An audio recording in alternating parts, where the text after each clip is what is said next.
Hey YouTube, Not So Slim Jim, coming to you with some updates of what's going on in the gun news industry.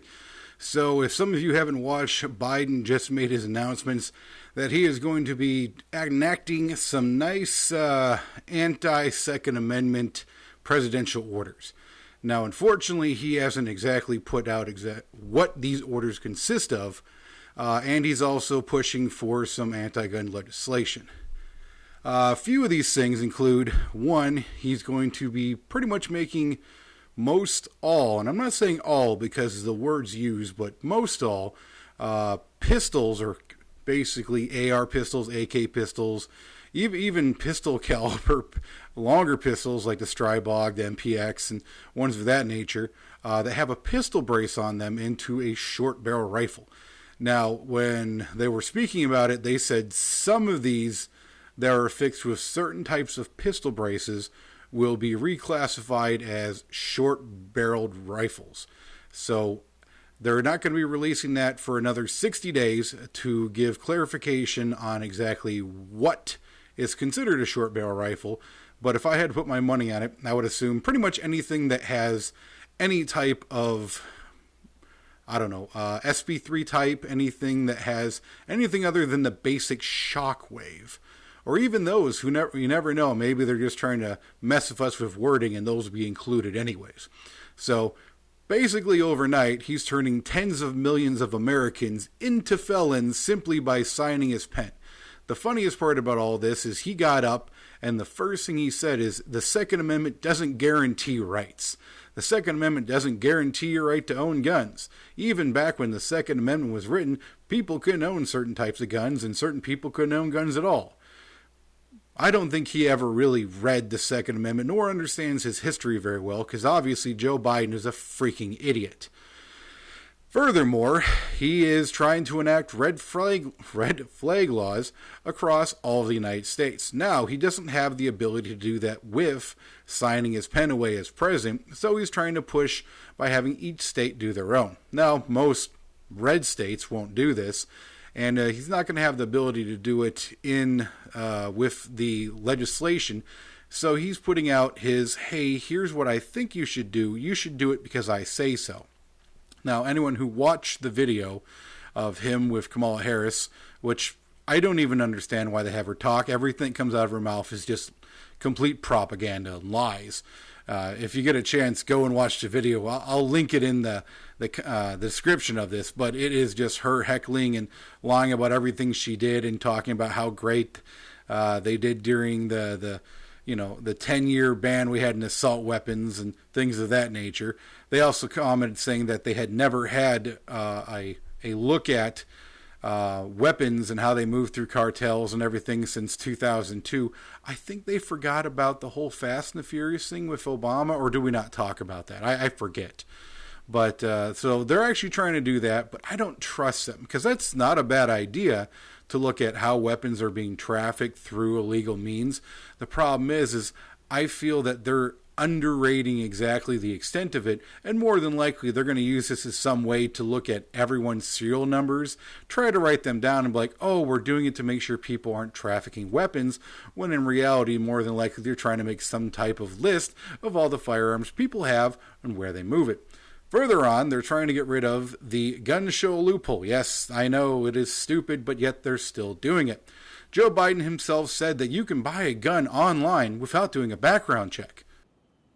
These bills, one, require background checks for anyone purchasing a gun at a gun show or an online sale. He's dumb enough to say that, and yes, he did. Not realizing the fact that that gun has to be shipped to an FFL, not to your home, not to your buddy's house, not to your aunt's house, to an FFL where you have to do a background check before you can actually receive that firearm. He also said that you can go into any, yes, that's right, any gun show and buy any firearm you want without doing a background check. Not realizing the fact that the majority of people who sell firearms at gun shows are FFLs, where you have to do a background check before you can purchase said weapon and walk out the door with it. If you go to a gun show, you can buy whatever you want and no background check. further showing that he has absolutely no clue in what the hell he's talking about and when it comes to selling firearms. He also said that he's going to be banning, or basically telling the ATF that all ghost guns or 80% lowers, whether it be, mostly he was talking about polymer 80s and polymer 80-like firearms, where you can assemble them in 30 minutes with simple hand tools, and they even have instructions on how to do it, which, don't get me wrong, I built one myself, and they're pretty easy to put together, but the fact is that if you look at law, we're actually protected to make our own firearms. It doesn't say that we can't have parts and things readily available to make our own firearms, and yes, I understand that they are relatively easy to make, but it is our constitutional right to do so.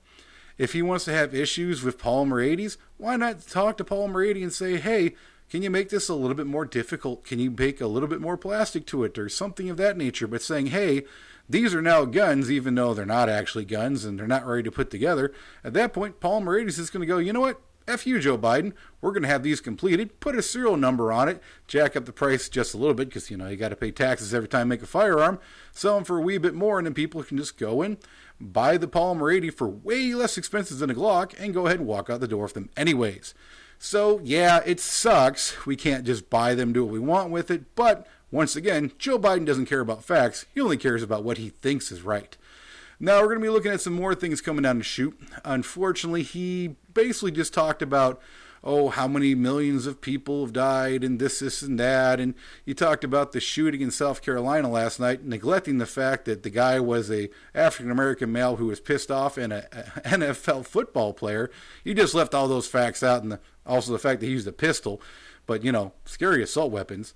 When we get more facts about exactly what pertains in his executive orders and what laws are going to be coming down the chute, let's also look at the fact that he's going to be pushing an assault weapon and a large capacity magazine ban coming down the chute pretty quickly. Once we get those details, I'll go ahead and share them as soon as I can. Right now, I'm just going upon what good old blundering Biden put out, and I can't stop lying through my teeth because I'm high off my butt all the time, Kamala Harris. And once we get those details, we'll have them for you. Till then, this is Not So Slim Jim. Go ahead and leave your likes, comments, concerns, or anything you got down in the comment section. But also, today we're taking steps to confront not just the gun crisis, but what is actually a public health crisis. Nothing I'm about to recommend in any way impinges on the Second Amendment. They're phony arguments suggesting that these are Second Amendment rights at stake from what we're talking about. But no amendment to the Constitution is absolute. You can't yell fire in a crowded movie theater. We call it freedom of speech. From the very beginning, you couldn't own any weapon you wanted to own. From the very beginning the Second Amendment existed, certain people weren't allowed to have weapons. So the idea is just bizarre to suggest that some of the things we're recommending are contrary to the Constitution.